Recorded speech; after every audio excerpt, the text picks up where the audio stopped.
Welcome to the SomerKnits podcast. In this episode, I'd like to explore all of the finished garments that I made for myself in 2023. I'm going to discuss the fit of the garment, the yarn choice, how it's held up over time, and whether or not I reach for those items. I will also be trying each one on as we go so that you can see how it fits me and I can give you information on ease and fit of the item. I hope that you will enjoy this look back through 2023.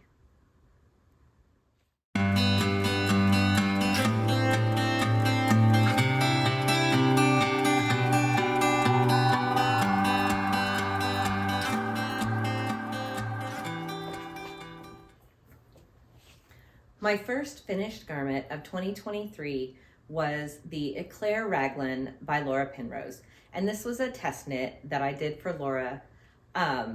There was a yarn discount provided by knit.co.uk. So I decided to try a yarn that I had not used before. The discount basically made up for the shipping cost.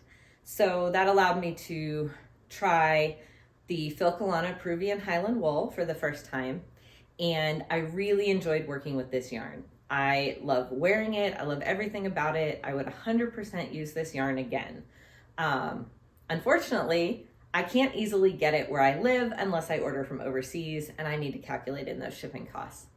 The Eclair Raglan is an oversized tunic length sweater. Some test knitters did knit like a normal length, one even knit a crop length, but I went for the tunic length with the split hem. So the back is longer than the front. I wear this sweater all the time.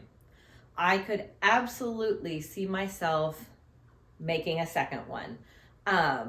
It is the most comfortable, throw it on, throw leggings and boots on and feel put together, but absolutely cozy, which is what Laura was going for. It is, to use Laura's term, maximum cozy. Now, because this was a test knit and it was my first time knitting this sweater, one of the things that came out in the test knit was that the sleeves were intended to be a tighter gauge than the body. I typically go up a needle size for sleeves because my knitting in the round is tighter than my large circumference knitting, which is really common.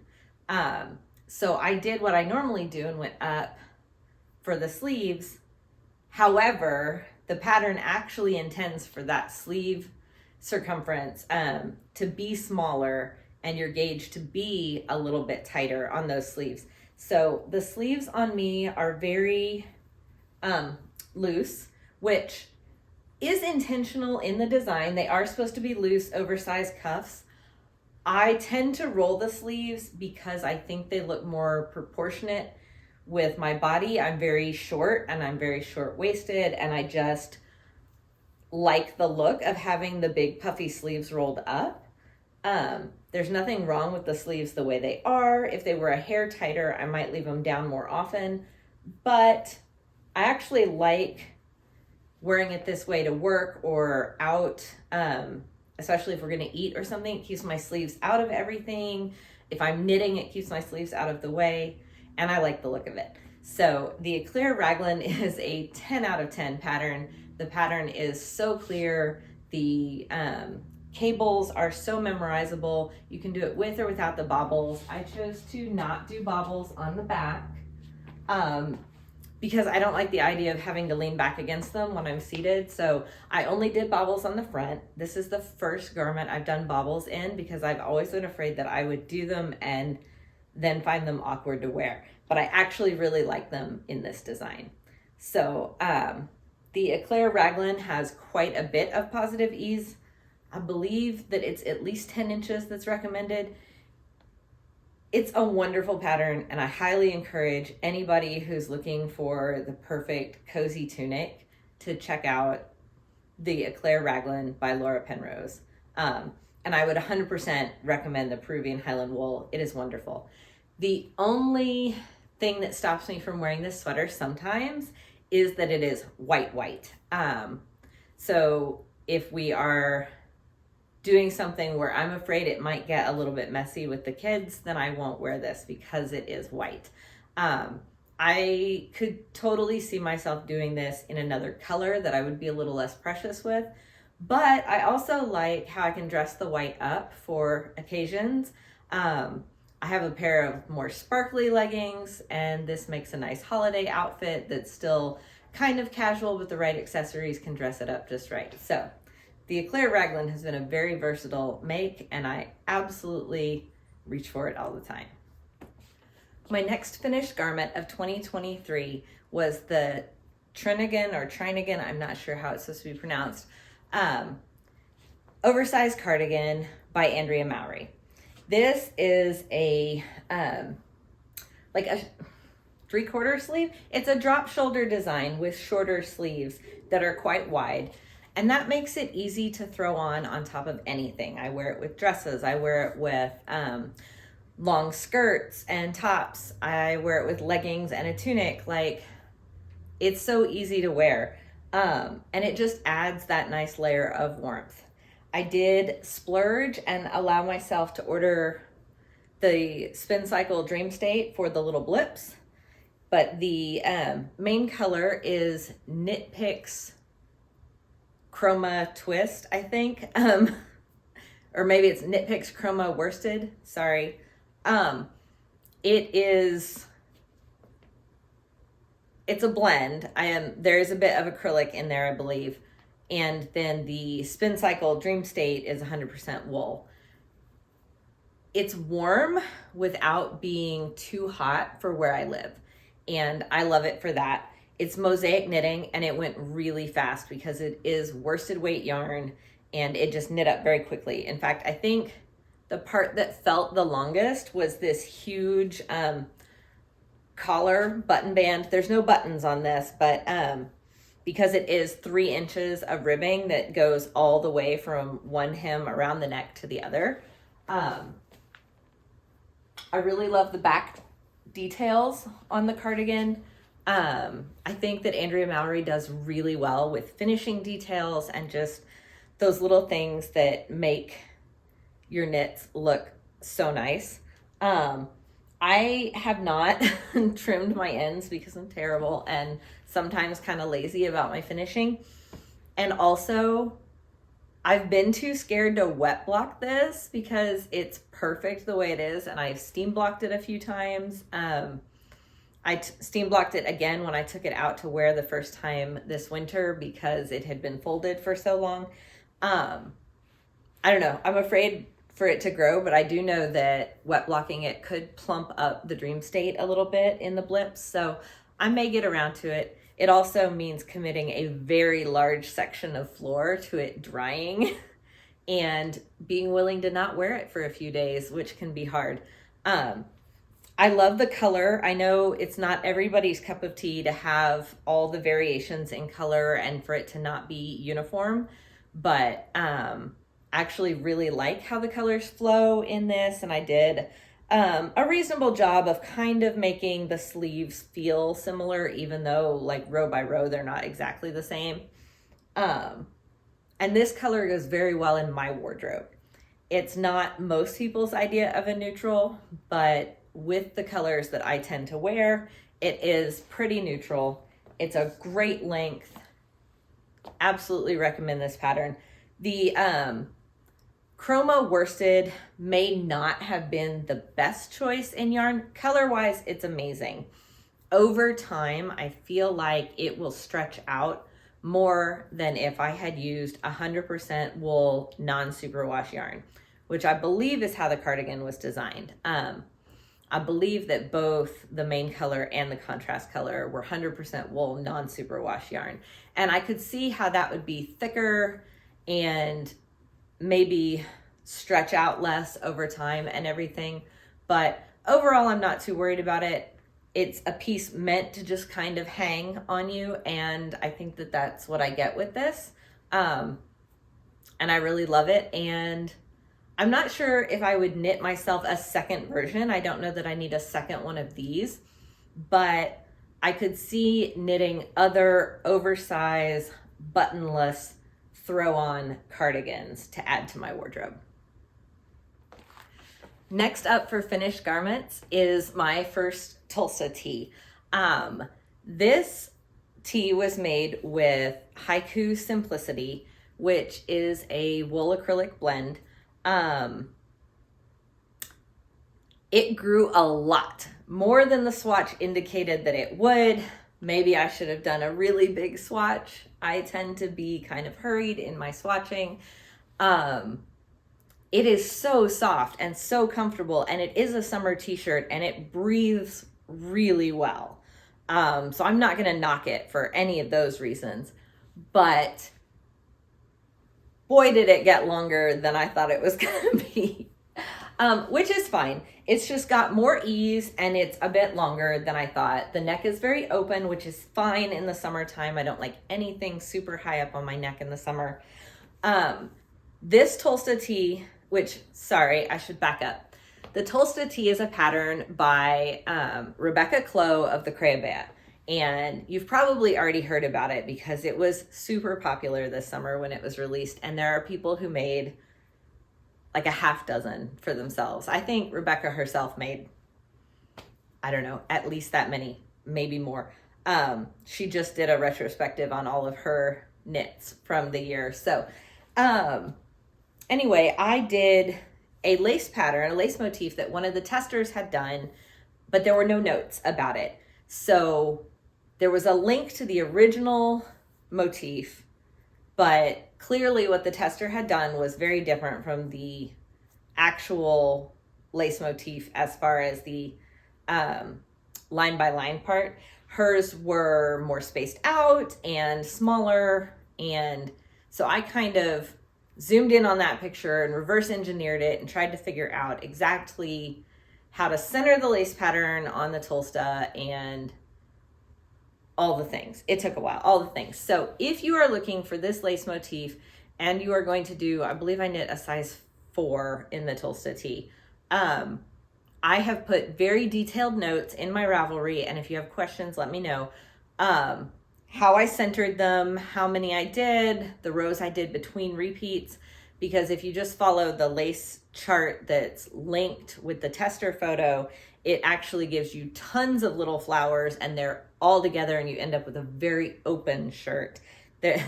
This has fewer flowers, spaced out farther, and yes, you still have to wear something under it, but it still functions as a shirt. So I love the Tosta Tee pattern. It was really easy to do. I love the gauge that it's knit at. It was a pretty quick knit other than trying to figure out the lace and decide what I wanted to do there. So overall, really love it. Do I reach for it? In the summertime, I definitely did reach for it, but due to it being longer than I expected and a bit wider than I expected, it depended how I wanted to style it. There were certain pants and shorts that it didn't work with just because the hem came down quite a bit longer than I thought it was going to originally. And it just meant that I had to put a little bit more thought into how I was going to wear the tee. So it wasn't just a grab and throw on, which a Tosta Tee, I mean, you can have the dressy ones and you can have the ones that you can just grab and throw on. And there is no reason that you can't do a half dozen of those. But this one just takes a bit more thought because it is a bit bigger and it is a bit longer than I originally intended. But overall, I think the fit is nice. I think it looks nice. I still love the colors. I did contrast on the cast on, bind off, sleeve edges and stuff. So I have a ton of that color left over. But this yarn had been sitting in stash, waiting for its moment. I bought it because I loved the colors and it was on super sale, so it was very inexpensive. And so I feel good about having used the stash yarn. It is something I'll wear. I don't consider it a fail, just a lesson in remembering to do a bigger gauge swatch when it's a yarn I've never worked with before. I think we're on garment number 4 for myself for the year. In between there, I did a test knit for the sibling sweater for Laura Penrose, and I knit that for my daughter. You might hear some squawking. It's very cold today, so our solitary chicken that has not yet been able to reintegrate with the rest of our coop is living inside. She is in a crate, but she may squawk or grumble or occasionally cluck at us. So I apologize, but Essie is just, you know, expressing her feelings about being relocated indoors, although I think she'd be a little bit madder if I'd left her outside. Anyway, garment number 4 for the year was the Summer Saunter Tee, and this was a test knit for Samantha Guerin, and it is a V-neck tee with a lace panel that's just a little bit of detail around the V-neck. It has folded cuffs and hem, and it was a bit of a labor of love because it felt like the never-ending body. But I love the feel of the finished garment. The yarn I used was KnitPicks Cotlin, so it's a cotton linen blend. I bought mine a long time ago and it had been sitting in stash. Once again, I was really trying to use stash yarns as much as I could this year. This yarn was sitting in stash and it had been for over 10 years, maybe closer to 15. Long time stash. And back then the Cotlin was a 50-50 blend. I am not sure if it still is. I think I read somewhere that it is now a 70-30 blend, but I would have to double check that because I haven't bought any in a long time.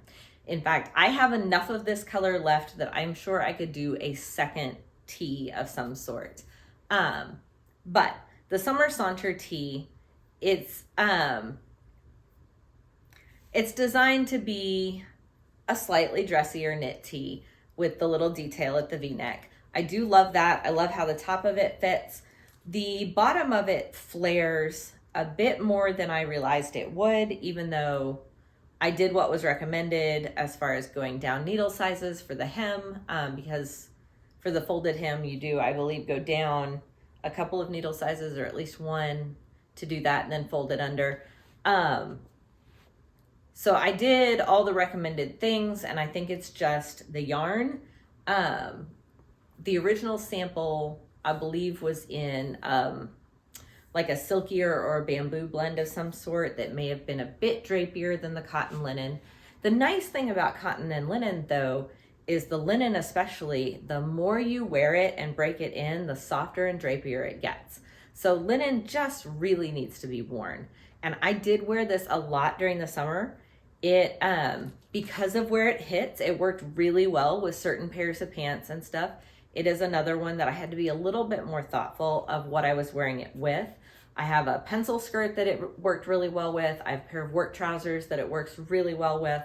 And then of course it did pretty well with jean shorts for just regular summer days. So, the yarn holds up really well. Cotlin, I have some pieces that I knit like at least 15 years ago that are Cotlin that are still going strong. And my dog just let himself in the house, which means he left the door open and it's like 6 degrees. Anyway, what would I change about this tee? I'm not sure. I'm not sure how I would change the flare at the bottom or if that even really bothers me. In the beginning, I was maybe not loving it, but then when I found the right ways to style it, I felt a lot better about it. So, I think I'm good. I do think with cotton and linen, because it can get so wrinkly when it's folded up, I tend to get out my steamer almost every time I wear it just because linen just shows those wrinkles.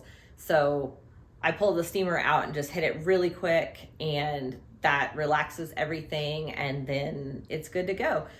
This was a great summer tee. I have not worn it all in the winter because it's cold, and I can see myself wearing it a bunch next summer. So highly recommend the pattern. I still recommend KnitPicks Cotlin yarn, even if they've changed the percentages. They usually have a pretty good color distribution. This isn't a color I buy very often anymore because it's a lot darker than my current color palette. I have been draped a light summer in the TCI or True Colors International palette. It's a 12 season palette, and a light summer is summer leaning into spring. So it's a cool neutral season, and it is typically classified by its clarity of color, its depth of hue, brightness. So think of like, a lot of people think light summer and they think like Easter eggs, but a lot of the more pastel-y colors are actually true summer. And if they start leaning gray, then they're soft summer. But light summer is like summer popsicles and bright blossoms. And so it's true summer, which is cool, with a hint of warmth leaning into spring. So not my usual color palette, but it is a color I can make work with things I do have in my wardrobe. So this is the Summer Saunter Tee, patterned by Samantha Guerin. Okay, we're getting further into the year because that Summer Saunter Tee was a summertime test knit. And then I did a test knit for Aimee Sher that was a vest for my son. And I did another test knit for Nutiden that was another sweater, a chunky weight one for my daughter. So then when I got back to knitting for me, I had this gorgeous yarn from Always Be Kind Yarns, and it's the Neon Confetti colorway. I really wanted a basic Tosta Tee, but I wanted a nice speckled yarn, something bright, fun, happy. This is a normal superwash hand-dyed yarn base. It is a DK weight. I want to say it's an 80-20 blend, but don't quote me on that. It's whatever Always Be Kind Yarns typical DK weight base is. I had ordered some yarns to make something for my daughter, and I ordered this for myself, like you do, and just love it. I adore the speckling. I think it's spaced out well. I did alternate skeins once I got past the sleeve split, because I wanted to make sure that the distribution, as I went through the 3 different skeins, like the sweater looked consistent throughout. And with hand-dyed yarns, I do typically try to alternate skeins because I don't want to end up with a big line or a big empty space or something. So I did alternate yarns. I did the top of the Tosta in a size 3, and I can't remember if I stuck with the size 3 or if I went to the size 4 on the body, because my last one was so oversized and I wanted one with slightly less positive ease and that was not quite as long. This yarn, I did a bigger swatch and it was not gonna grow as much as the other yarn.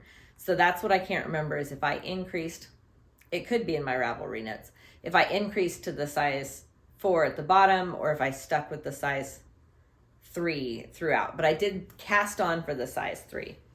In fact, as I'm thinking about it, what I can't remember is that I cast on even smaller and then do a rapid increase round and then keep going.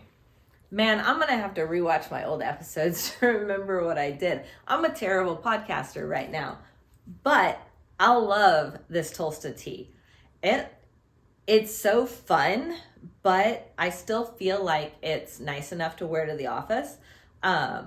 I actually wore it to the office this week. I just wore a oversized gray dolman sleeve sweater, like cardigan over the top of it, that is actually one I want to feature in a video I'm hoping to do soon, which is commercial knits and commercial things I have in my closet that I would love to replicate as hand knits or find patterns similar.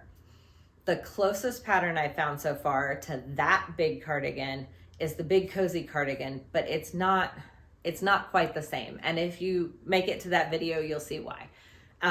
And that's what I'm hoping people will really give me their input on, help me find patterns that mimic the things in my closet that I wear the most. So this is great because it is warm, but not hot, and my office thermostat cannot decide what it wants to do on a daily basis. So I might get there and it's freezing, and then midday suddenly the thermostat's like, no, let's get hot in here. So I tend to dress in layers or things that I can adjust the temperature of throughout my day. It's an older building and it just can't decide what it wants to do. But this is my second Tosta Tee. I love it. It went so fast because there was no lace or anything else. It's knit at such a loose, comfortable gauge. It just goes so quickly. So once again, the Tosta Tee by Rebecca Clow. I reach for this all the time and I love it. I can see it being an amazing piece for spring because the colors are bright and happy, and it's short sleeve, but it's still warm for those days where it's like on the border of, is it warm, is it not? I don't wear it a ton in like the heat of the summer, except occasionally to work, where once again the thermostat will decide to over air condition the whole building and it might as well be winter inside. So Tosta Tee, 2 thumbs up, love it. Always Be Kind yarns. I love her yarn. Absolutely love it. Can't recommend it enough. Her mission statement is amazing. Thank you, dog, for your sighing commentary. Her mission statement is amazing. And if you have not checked out her yarn before, I encourage you to do so. Before I get into this one, I do want to mention something I noticed looking back at the previous Tosta Tee video. I was determined to use up all of the yarn and I was aiming for 3/4 length sleeves and I ran out. And I ended up having to pull back the one arm that was really the length I wanted it and divide up the yarn to finish off both sleeves. So if you'll notice, they are kind of crammed up into my elbow. I do wish they were like 2 inches longer on each side because I feel like that would give a better 3/4 length sleeve feel to it. But in the end, it doesn't bother me that much. I could rip it back and just make it a traditional short sleeve. Over time, who knows what the sleeves will do, if they will stretch out or if they will adjust themselves. But I did want to mention that because I did notice the pooling in my elbows as I was moving around and talking, and that was one thing I went off script for the Tosta Tee. Moving on to the next Rebecca Clow design that I knit. I had been applying for her test knits for a while and never been chosen, including the Tosta Tee. But I applied for the test knit for this Daft Days cardigan and finally got picked. I was so excited. I had been doing some reckless cast-ons. I had also been doing some knits for my kids' friends, which was really fun. I did some really crazy hoods, like animal character things. So if you've been around a while, you may have seen those. But the next garment that I knit from start to finish was the Daft Days cardigan. I, once again, hit up my stash. I did not buy anything for this cardigan. I had been hoarding the Creative Knitters Bright Rainbow Advent in my stash since December of 2021, waiting for the perfect thing to knit with that kit with that Advent, because I really wanted a rainbow item. I did have to pull out 4 colors in order to make it work for the Daft Days. Otherwise my cardigan would have been really long. I actually don't think that would have been a problem.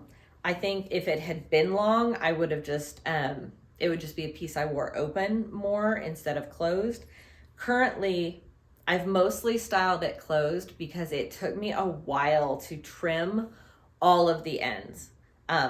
I did weave in all the ends using the double knitting method because I didn't like how you could kind of see both the weave in Steven and the float catch method of weaving in as you go. So this was definitely a labor of love because it's a drop shoulder design knit from the bottom up. So there were all the ends on each side and the back panel of the sweater. There are all the ends down each arm. Don't let that put you off though, because it is 1000% worth it. The other yarn I used is a 100% merino non-superwash yarn from Erin Woolen Mills. Now I've noticed in their advertising, they mostly advertise finished garments, but my parents had taken a trip And this is the yarn they brought me back as a souvenir. It is so warm. It also has pilled fairly quickly, but I have a feeling once it's cleaned up a few times that it may stop that. But like I said, so warm.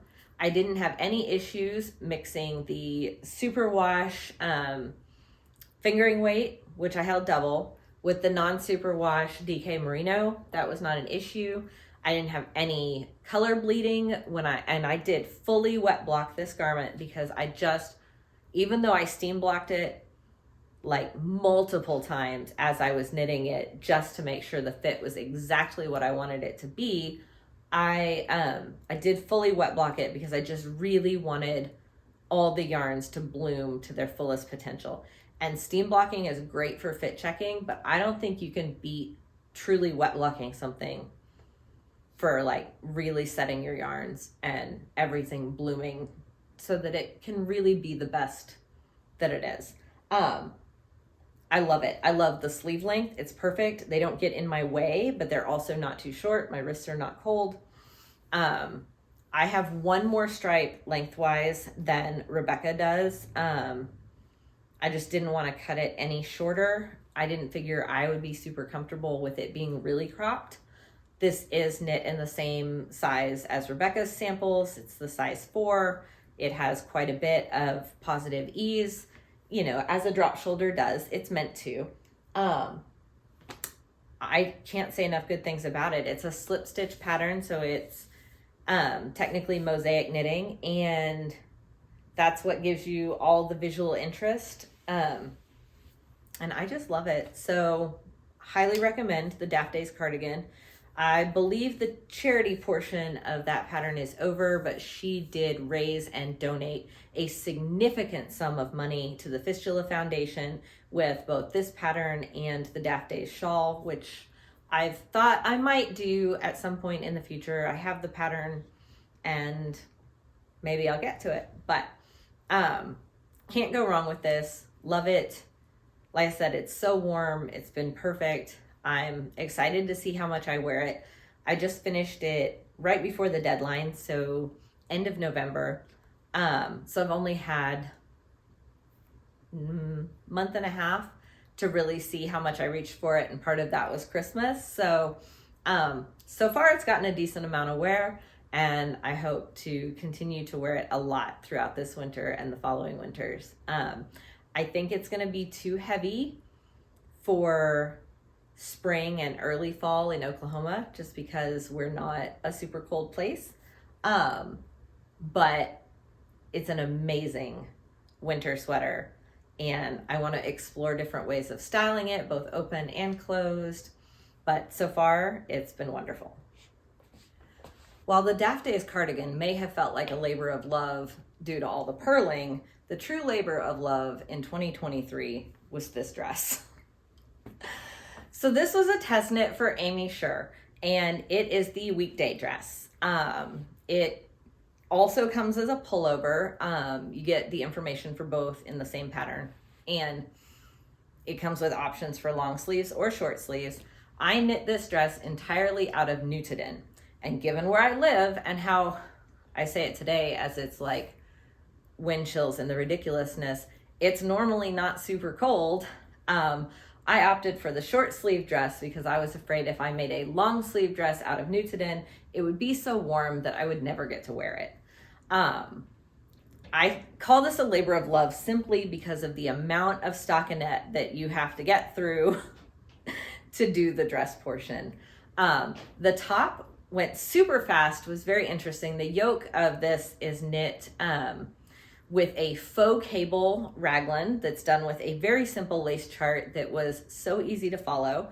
The neck is applied after, so you cast on, you do the raglan shaping, split for sleeves, and do the body. At one point, to break up the monotony of the body, I stopped on the body and went back and picked up the neckline. I have inserted elastic in the neckline because my ribbing gauge with Nutiden is terrible. So the pattern recommends going down 2 full needle sizes, I believe, for the ribbing, and I ended up having to go down 3 full needle sizes to get the ribbing gauge to be correct. So on my sleeves, it is much neater than it is on my collar. I do have enough left. I could go back and fix that. But after blocking, I felt like it was looking okay. The neck is supposed to be more open and not up on your throat, which I appreciate. I love how warm Nutiden is. I don't really love it up on my neck. And if I'll be honest, I struggle with it other sensitive places too, like right on my chest. But it is so warm. This particular colorway seemed to come apart pretty easily, whereas I've started a pair of colorwork mittens in Nutiden, and the second colorway that I'm using for those just feels like it pulls apart a lot less than this one. The thing with Nutiden is that since it's an unspun yarn and each batch is small batch, every single colorway can vary in thickness, in texture, in how well it holds together, in how much lanolin it has in it. Like, there's all these variables. So you definitely have to gauge swatch with Nutiden. This is Nutiden held double. The colorway is Favör. I'm not sure the pronunciation. I can put the name on the screen. So what would I change if I knit this again? I think, sorry, fluff in my nose. If I was to knit this again, I know it's intended to have quite a lot of positive ease, and it really does. I think I would start a size down, maybe even 2 sizes down for the yoke, because I like a yoke that's slightly more fitted than this. I did do the size 4 in the test knit. Ultimately, after discussions with Aimee after the test knit had finished and feedback had been given, it was decided that I probably should have knit the size 3 to start with. If you are in between sizes on the weekday dress or pullover, but especially the dress, I would recommend going down, not up, because there is so much ease already in the pattern. Going up may give you just so much more than you planned on. At first, when I finished the garment, I felt like there was so much ease, it was frumpy, but I have worked on styling it, and I've gotten to where I like wearing it. It just is very situational.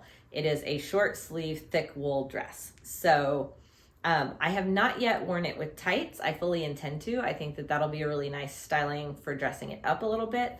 But I have worn it with leggings to work more than once, or for days around the house where it was just a little bit cold. I wear a long sleeve t-shirt under it a lot. I don't have any long sleeve turtlenecks, so I could totally see styling it with a long sleeve turtleneck. I just don't have any. Back, I don't know, when I was younger and turtlenecks were so much more fitted, I just couldn't stand that feeling of something constantly up on my neck. So, that's the problem with fluffy yarns, is you're eating so much fluff. Sorry. I got to where I just felt like all turtlenecks were bad, so I just don't have any. But I know that's not true. I have a couple of turtleneck shells, but they're sleeveless, so they don't 100% help with this in the middle of winter. I do like that I can layer it though over different colors to give it different vibes, and I can do funky patterned leggings, or I can do plain ones. So it really is a versatile dress, and I do love having it. The other thing I would change if I was to knit this again is I am very short-waisted. My hip bone is here. Okay, my underbust is here. The distance between my hip bone and my underbust is very short. This means that the increases or decreases on a lot of patterns that have shaping in them are not in the right place for me if I follow their guidelines about distance between those things. So if I was to knit this again, I would raise the increases a little bit and have the skirt be a bit straighter, because the last increase is in kind of a funky place for me. It's down here. So I definitely tried to block it a bit straighter when I blocked it. because I didn't like how it gave me that bubble effect. It looks really good on some people. I didn't like how it was looking on me because I felt like that bubble coincided with where my thighs are the widest, and I just didn't like that. Now, that's not to say that that bubble look can't be super cute on somebody else. It is just a personal preference. So I would just raise those increases up a little bit, have them follow my body line a little bit more, and then straight from the hip down. Overall though, I mean, testing for Aimee is a joy and a pleasure, and I am so happy to have gotten to do this. And I really thought that this would be my last garment for 2023, but it wasn't. Okay, in double checking that last footage, I realized that you couldn't see the whole dress because it's the longest garment I made this year. I had to back the camera up quite a ways. So I just wanted to give you a quick full length. This is what the dress looks like. I also saw that in the footage, you can kind of see the bubble of where that last increase was. I think it just ends up hanging that way, and I'm not sure that I can actually truly block that out, but I feel like as I move around and wear it throughout the day that it really ends up fine. But this is the Weekday dress by Aimee Sher, knit in a size 4. Next time I would do a size 3. Last finished garment of 2023 is a lento. I cast this on in February. I cast it on during the Let's Lento Cal that was co-hosted by the Creabea and Amy Palco, and clearly I didn't get it finished. Why didn't I get it finished? It's such a loose gauge and such a quick knit. Well, I took on the sibling sweater test knit, so I had to prioritize that. But also, I was using 2 different hand-dyed mohairs that were in my stash and alternating them every single round to create this effect. Each of them was beautiful in its own right, but neither one I didn't think was enough to do a whole lento.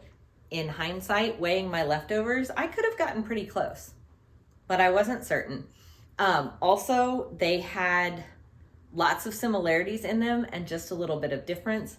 They both had kind of the lavender color and flecks of the lighter blue, and then one had the reds in it, one had the deeper purples. So I just blended them together to make this crazy colorful lento. I also had 4 skeins of merino singles from Darn Good Yarn that had been sent to me a while ago during the pandemic. So I wanted to use those, and I'd been trying to decide what to use them for. Originally, I had set them aside for a vintage 83 by Andrea Mowry, but I got to where I didn't think I would actually wear that as much, and I really wanted a lento. So this is a size 3, I think, in the lento pattern. It has positive ease, but not too much. I think it sits at a good length for me. I love the bracelet length sleeves. This has been great to wear to work so far. It's only been finished for a couple of weeks, so I've only gotten to wear it a few times, but it's an open gauge, it's lightweight, but the mohair is so warm. Both of these mohairs are extremely soft, so I haven't had any sensitivity issues with it. Obviously I do have to wear something under it because it is a loose open gauge, but just a cami or a tank has been fine. So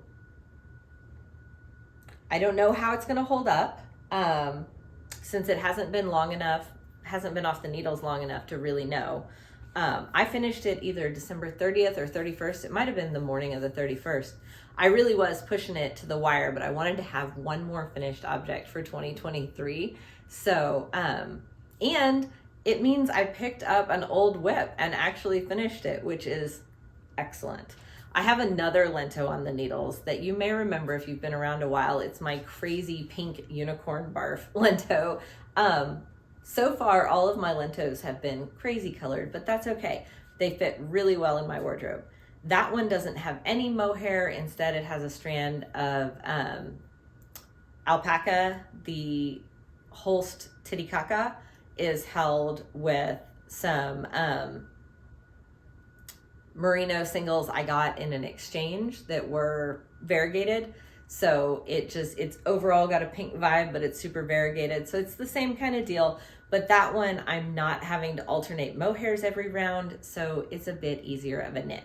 However, I think that one's gonna grow a bit more than this one did, so we'll see.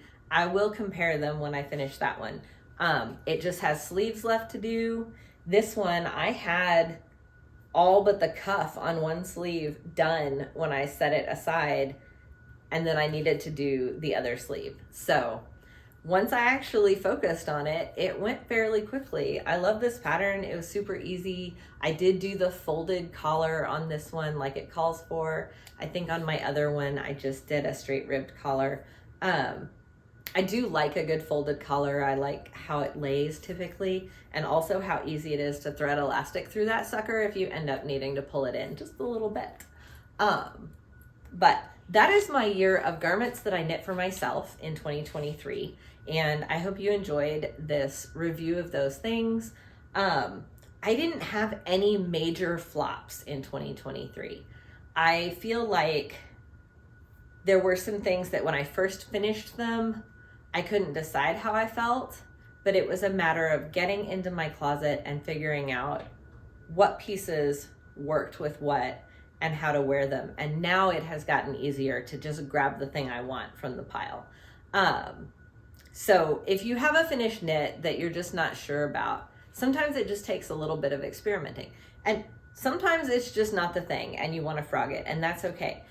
But sometimes it just takes a little bit of, well, how might I wear this? And just experimenting with things, and you may come up with an outfit that you end up loving that you didn't even realize was there to be put together.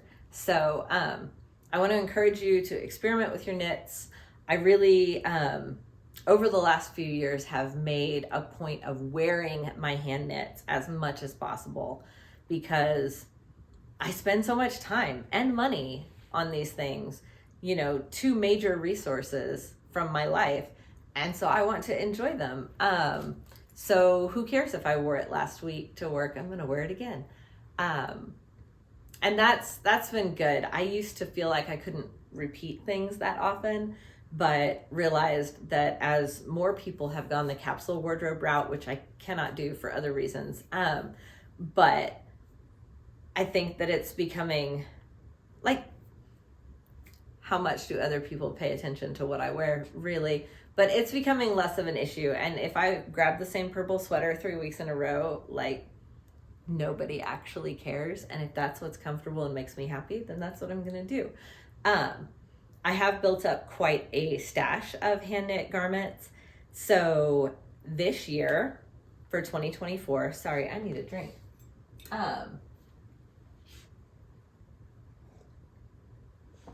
For 2024, I have a few intentions.